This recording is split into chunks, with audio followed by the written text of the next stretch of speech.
On today's show, the Florida Gators, they have their man, ULL head coach Billy Napier, named the next head coach in Gainesville. We'll give you the latest there. Also, where does LSU go next? Lincoln Riley going to USC.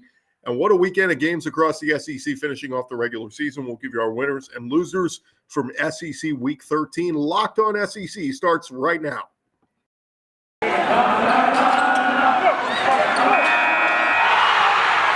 You are Locked On SEC, your daily podcast on the Southeastern Conference. Part of the Locked On Podcast Network, your team every day.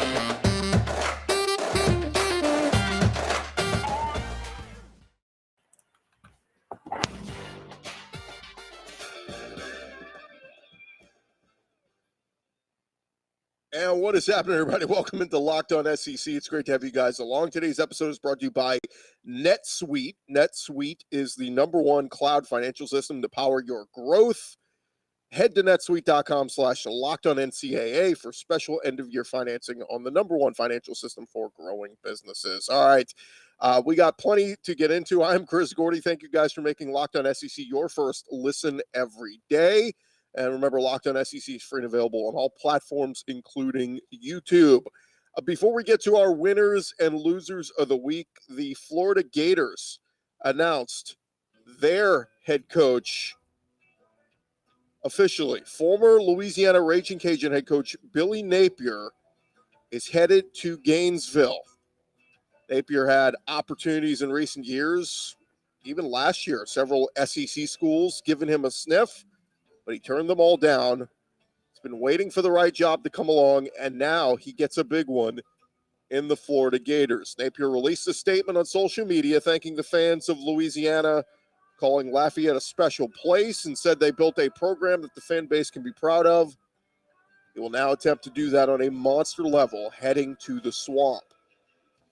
What's somewhat surprising about this hire is it appears this was Florida's #1 guy all along. Once they had moved on from Dan Mullen, they pinned Billy Napier as their target. Lately in head coaching searches, it seems like schools end up going with their second or third choice, but Napier was reportedly Florida's main target from the start. Another wrinkle in the Napier hire, he is a former Nick Saban assistant, so you add that element as another SEC head coach. Crazy thing, too, somebody else posted, check out this 2015 Alabama coaching staff where you had Nick Saban as the head coach, Kirby Smart was the defensive coordinator, Mario Cristobal was the O-line coach, Mel Tucker was the DB's coach, and Napier the wide receivers coach. All of those guys are now head coaches in college. Best of luck to Napier in the Swamp. It is a big step up. On the critical side, you could say this is a guy who is coaching in the Sun Belt. Now he's jumping to a premier job in the SEC. But a lot of people think very highly of Billy Napier, and they think he will do big things in the Swamp down in Gainesville. Now, on the flip side, LSU, as of this recording, is still on the hunt for their next head coach. And the past few days, there was a lot of smoke that they were targeting Oklahoma's Lincoln Riley. And late Sunday afternoon, we found out that Riley was indeed leaving the Sooners, but not for Baton Rouge, rather for the bright lights of Los Angeles. Lincoln Riley, the new USC Trojans head coach. The odd part of this move is you have to wonder if it means Riley was, I don't want to say scared of coaching in the SEC, but maybe just trying to avoid it, because we know Oklahoma will be coming to the SEC very soon, and it seems like an offer was presumably on the table from LSU. So moving to the Pac-12, obviously he will have a much easier path to win that conference. If he could turn USC around quickly, like a lot of people think he can, it's an interesting move. And look, he's been doing a great job at Oklahoma, winning that conference just about every year and getting to the playoff just about every year. Of course, he loses every time he gets there. Could be the same thing at USC. Goes over to the Trojans, wins an easy Pac-12 every year, and then gets blown out in the first round of the playoffs. Hey, at least he's getting USC to the playoff, and that may be the end game in all this. But as Billy Napier once said, scared money don't make money. And it looks like Lincoln Riley's a little bit scared, avoiding the SEC, running off to the softer Pac-12. Hey, we're locked on SEC. We can say that. So who remains for LSU? Well, it sounds like just some names being thrown out there. Kentucky's Mark Stoops, still a possibility. So is Matt Campbell at Iowa State, who's done a great job at Iowa State, taking them from irrelevance to relevant. Maybe Alabama offensive coordinator Bill O'Brien, his name's still out there. And, of course, Lane Kiffin trolling LSU fans yesterday, tweeting out a picture of a Louisiana license plate, a picture of the Superdome, a picture of an airplane. According to some sources, Lane Kiffin was very interested in the LSU job. Only problem was LSU wasn't interested in him. But who knows? If this thing keeps going on, maybe LSU gives Lane Kiffin a phone call because they seem to be striking out on a lot of levels. Again, we don't know. Scott Woodward keeps things close to the vest at LSU. Have no idea if he's offered to people, not offered to people. We'll see. But no doubt the college coaching carousel is one of the most entertaining. LSU remains a really premier job, so we'll continue to track this until we know who the next LSU head coach is. Before we get to our winners and losers, quickly wanted to give you CBS's latest bowl projections for SEC teams. As you may know by now, a record 13 SEC teams are bowl eligible, with LSU and Florida picking up victories on Saturday. So where is everyone projected to go? Well, first off, the easy one, they've got Georgia going to the playoff, playing Oklahoma State in the semifinal. Outside of the playoff, they have Alabama, I guess presumably losing to Georgia this weekend, the SEC title game. But as a wanted, highly ranked team, they have Alabama going to the Sugar Bowl against Baylor. They have Ole Miss projected to play Pittsburgh in the Peach Bowl. So Alabama and Ole Miss both going to selection committee bowl games. Other bowls, they've got Kansas State playing Mississippi State in the Texas Bowl. The Citrus Bowl, they have Iowa versus Texas A&M. The Outback Bowl, Wisconsin versus Kentucky. The Gator Bowl, they have projected Wake Forest against Arkansas. Music City Bowl, Penn State versus Tennessee. The Duke's Mayo Bowl, Virginia versus South Carolina. The Liberty Bowl, Texas Tech versus Auburn. The Birmingham Bowl, UCF versus LSU. That's a rematch from the Fiesta Bowl a couple years ago where Josh Heupel was coaching.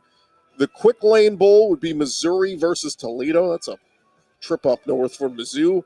And the Cure Bowl, they have Florida versus Appalachian State. And there you have it. Those are your CBS Sports latest projections for SEC teams in the bowl games. Of course, all that still needs to be determined. We'll see if Alabama can beat Georgia this weekend or Georgia beats them. We'll have a fallout on the trickle-down effect on does Ole Miss go to a big-time bowl? Do they not? We will see. When we return, we will get to our winners of the weekend. Thank you guys for making Locked On SEC your first listen every day. Look, if you're a college football fanatic and you haven't tried PrizePicks yet, PrizePicks is daily fantasy made easy. They're a leader in the college sports daily fantasy world. They offer more college football props than anyone. They got all the star players of the Power 5 and all of our users that deposit and use our promo code LOCKEDON. That's LOCKEDON. You'll receive a 100% instant deposit match up to $100. You pick 2 to 5 players and an over-under in their projections. Use their award-winning app. You can find it on the App Store or Google Play. Entries can be made in 60 seconds or less. It's that easy, and they offer safe and fast withdrawals. Don't hesitate. Check out PrizePicks.com.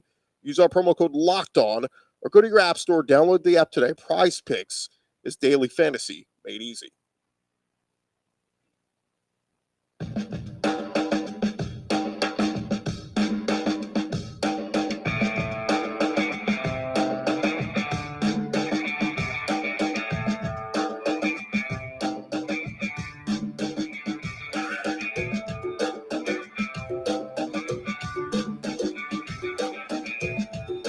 Going along here, Locked On SEC. And let's jump into it. It was the final week of the regular season, and it was an entertaining SEC Week 13. A lot of rivalry games. Let's get to our winners of the weekend for SEC Week 13, the final week of the regular season. Now, your winners of the weekend. Real winners win.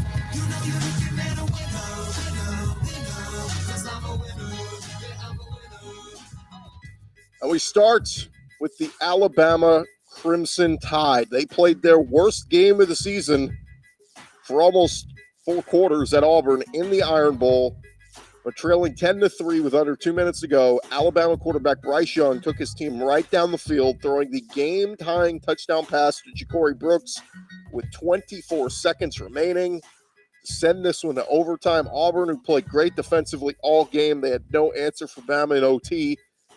As we went to the dumb overtime rules, heading to a 3rd and 4th overtime. Both teams had to have successful 2-point conversions. They both did it in the 3rd, and then the 4th OT, TJ Finley throws an incomplete pass, while Bryce Young connects with John Mechie for the go-ahead scores. Alabama somehow, some way, gets a win over Auburn, 24-22. They finished their regular season at 11-1 overall. Bryce Young, he ended up finishing with over 300 yards passing and 2 touchdowns. Didn't seem like it if you watch this game. Felt like he was struggling for much of the day. John Mechie, 13 catches for 150 yards. Will Anderson, Fidarian Mathis, Dallas Turner, and Kool-Aid McKinstry all had sacks for the Alabama defense.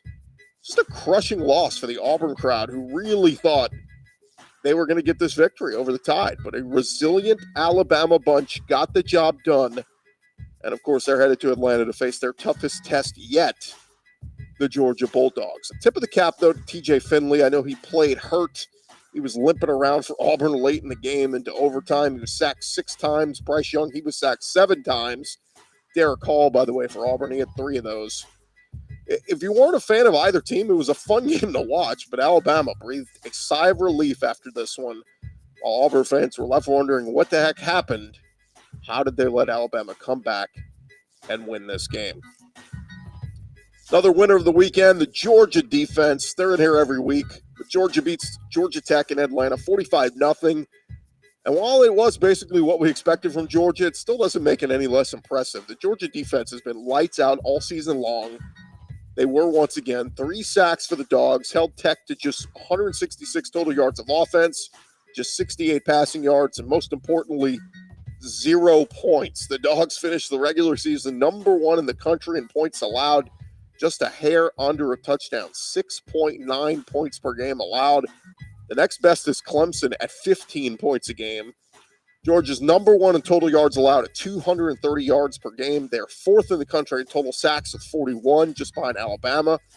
I think we're all excited to see what Big Jordan Davis and company can do this weekend against this Alabama offense, which, as we know, sputtered for much of this past weekend at Auburn, but a monster matchup for both sides coming up this Saturday. We'll preview it throughout the week.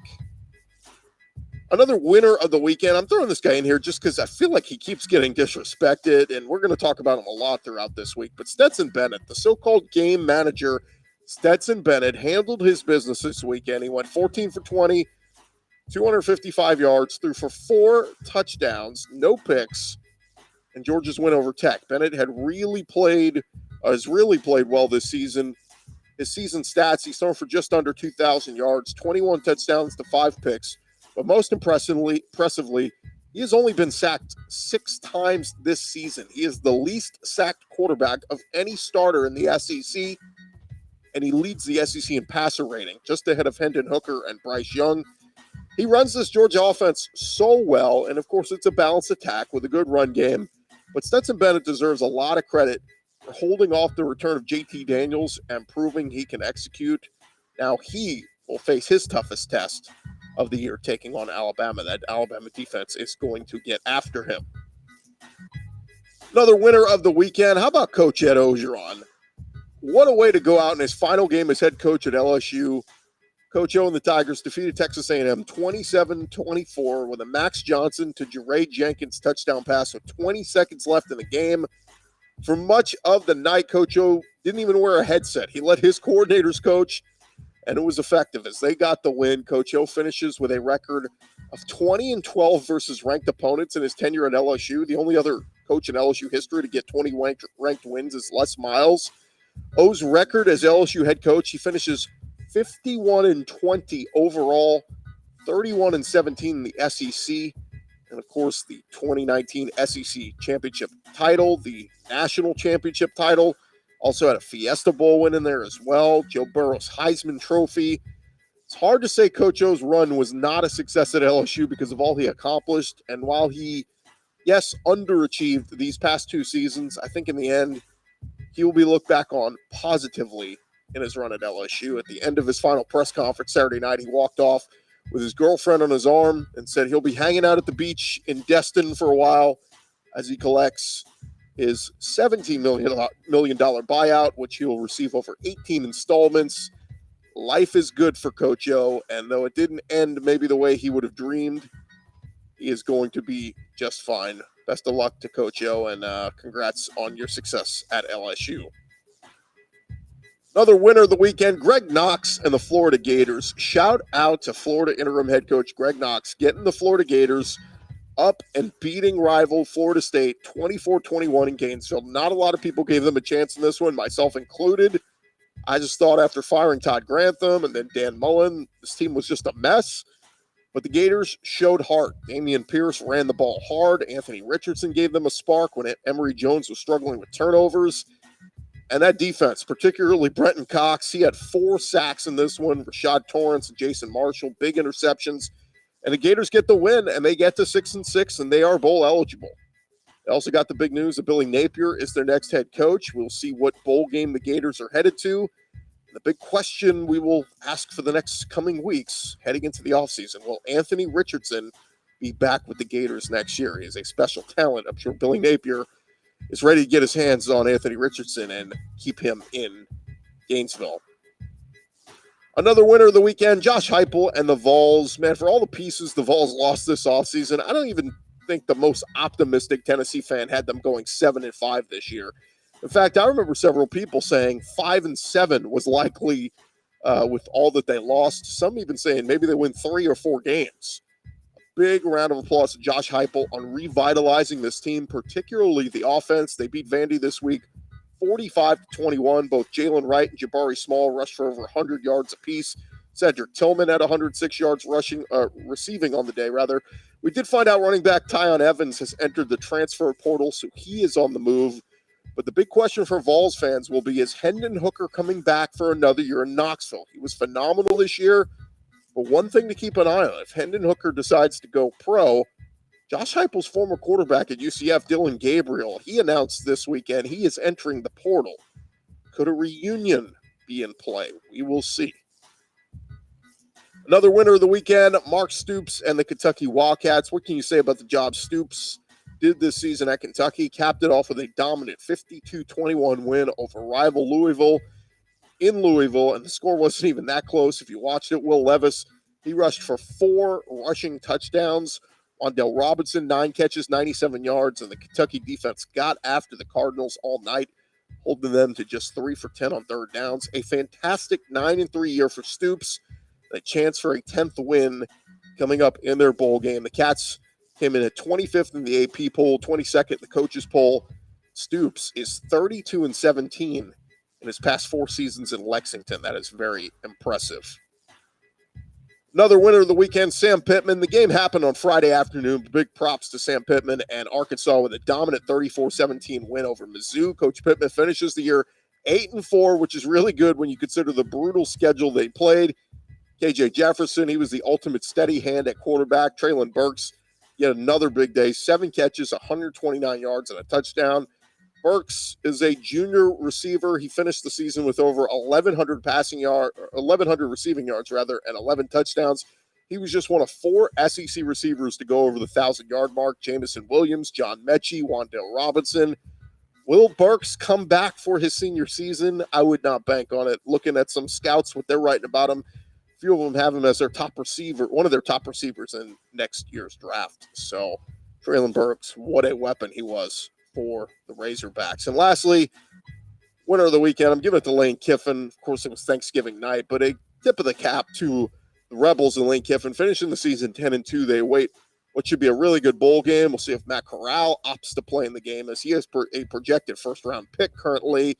But it's just their third 10-win season in the last 20 years in Oxford, so you see why Rebel fans are excited about the future with Lane Kiffin there, presuming he doesn't leave for LSU or Oklahoma or one of the other big jobs. And there you have it. Those are our winners of the weekend. When we return, we will give you our losers of the weekend. That's coming your way next. And thanks again for making Locked On SEC your first listen every day. This is it, the putt to win the tournament. If you sink it, the championship is yours, but on your backswing, your hat falls over your eyes. Is that how you are running your business? Poor visibility because you're still relying on spreadsheets and outdated finance software. If you want to see the full picture, you need to upgrade to NetSuite by Oracle. NetSuite is the #1 cloud financial system to power your growth. Over 27,000 businesses already use NetSuite, and right now, through the end of the year, NetSuite is offering a one-of-a-kind financing program to those who are ready to upgrade at netsuite.com/LockedOnNCAA. So go to your browser right now, type net, suite, SUITE.com/LockedOnNCAA. You will get special end-of-year financing on the #1 financial system for growing businesses, netsuite.com/LockedOnNCAA. Look, you're about to start the new year. You want to get ahead of things. You don't want to have all of your affairs jumbled and in a mess. NetSuite, you can automate your processes, close your books in no time while staying well ahead of your competition. netsuite.com/LockedOnNCAA. Of course, the end of the year also means you need to start getting yourself in better shape. And one way to do that, you may want to start looking at Built Bar. It is here, the best Monday of the year. It is Cyber Monday, and Built.com is the place to aim your mouse. Get at least 20% off everything delicious and healthy. That is 20% off site-wide, and even bigger discounts on Built Boost, Built Broth, Built Swag. A brand new Built Bar flavor has landed just in time for Cyber Monday. It is the Caramel Almond Delight that delivers everything it promises. Caramelized chocolate, almonds, delightful. Be sure to get yours before they're gone. 150 calories, 17 grams of protein. And this season, maybe you're craving some white chocolate. For a limited time, you get a special new Built Bar Puffs flavor, white chocolate cheesecake. The yummy protein treat filled with marshmallowy center is covered in white chocolate. 140 calories, 17 grams of protein. 'Tis the season to save and to give your taste buds the gift of Built Bar. Go to Built.com for those incredible tasting new bars and 20% off everything today. Go to Built.com. Enter promo code LOCKED20 before it's too late.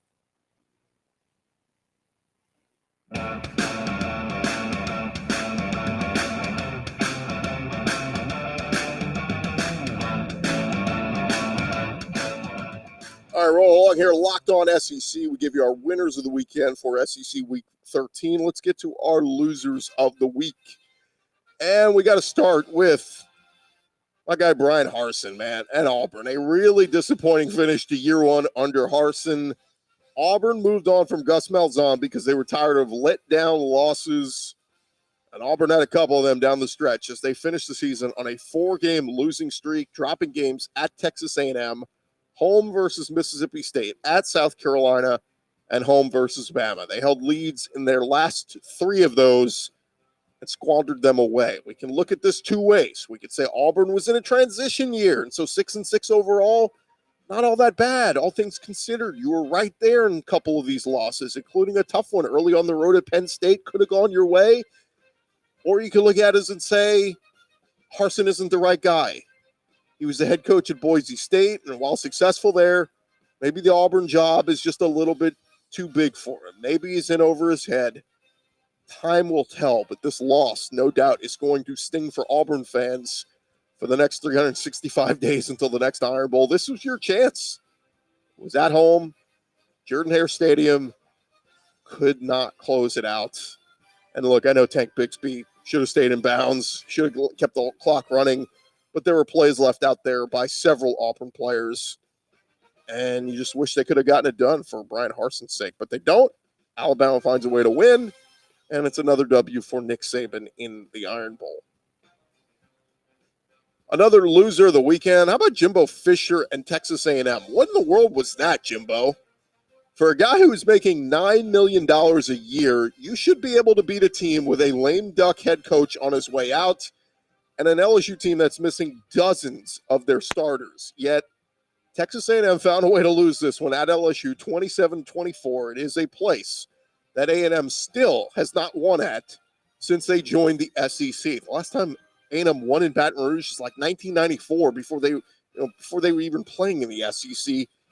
LSU did a good job of bottling up A&M's run game, but when you have Devon Achane averaging over 4 yards a carry, they seem to be content letting Zach Calzada keep throwing the ball. And Calzada, as he's was much of this year highly inaccurate, under pass rush pressure for much of the night, and an Aggie defense that got after LSU all evening. 6 sacks. Michael Clemens was a monster with 3.5 of those sacks.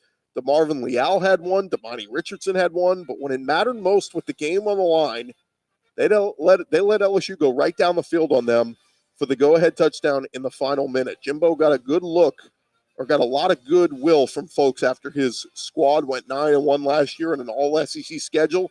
He ended with an Orange Bowl win over North Carolina. That's great. But you had to take that step forward this year. And yes, while he did finally slay the beast that is Alabama and beat Nick Saban, you still finished with 4 losses. Is that what $9 million a year buys you? LSU and Florida and Auburn, they all just fired coaches in recent months because they aspire to be better than 8-4. So for Jimbo, the good news is he's putting together a really good 2022 recruiting class. While the injury to Haynes King was notable earlier in the year, Zach Calzada, in my opinion, just cannot be the guy moving forward. Got some quarterback recruits that will come in. We'll see what they do there. But Jimbo must do better than 8-4 next season, or he's going to find himself in hot seat talk already by this time next year. Another loser of the weekend, Shane Beamer in South Carolina. Look, Shane is getting a lot of goodwill for turning South Carolina around this season. He goes 6-6, and I applaud that. He won games with quarterbacks named Zeb Noland and Jason Brown, but that was a tough watch in their 30-0 loss to Clemson. And I get it. Look, Clemson, even having a down year, they're loaded with stud talent at a lot of spots, but it kind of just left a sour taste in your mouth after such a positive season. Clemson rushed for over 260 yards alone, while South Carolina had just 200 yards of offense. Beamer postgame apologized to Gamecock fans, saying the atmosphere was electric, the stadium was amazing, and said he was sorry that they didn't play better for the fans. Beamer also said he's excited to hit the road recruiting now. The good news for Gamecock fans, currently has the 21st ranked class in the 2022 recruiting cycle, ahead of fellow SEC schools like Mississippi State, Tennessee, Florida, and Auburn. So arrow pointing upward for Beamer and South Carolina. Our last loser of the weekend, I've got Clark Lee and Vanderbilt. I just feel like Coach Lee is fighting a lost cause. Vandy lost to Tennessee 45-21 on Saturday, and while they did cover the spread, there's just not a lot to be positive about this season. The Commodores finished the year as the lone SEC team to not make a bowl game. They go 2-10 on the season, currently riding a 7-game losing streak. The Vandy job is not for the faint of heart. James Franklin was able to have 2 9-win seasons when he was there, but Clark Lee is going to have to hit the transfer portal and find something to get that fan base excited about heading into next season. And there you have it. Those are our losers of the weekend. And we close off a really, really fun regular season of the SEC. As this week rolls along, we will continue to keep you guys updated on the LSU coaching search. Should have a name here very soon. As of this recording, there isn't one yet, but maybe by the time you're watching this, they've already announced one. We'll discuss that. We'll also start to preview the SEC championship game. Georgia opens as a favorite over Alabama. Not a heavy favorite, but a slight favorite. What does Alabama need to do to give Georgia a game? It'll be the toughest battle for both teams this season, and it's going to be a lot of fun. We'll break it all down for you throughout this week right here on Locked On SEC. Thank you guys for making Locked On SEC your first listen every day. I'm Chris Gordy. You can follow me on Twitter at Chris Gordy. Follow the show at Locked On SEC on Twitter. Now go make your second listen. Check out Locked On Bets, your daily one-stop shop for all your gambling needs. Locked On Bets, hosted by your boy Q, with expert analysis and insight from Lee Sterling. It's free and available on all platforms. I will talk to you guys tomorrow. Have a great day, everybody.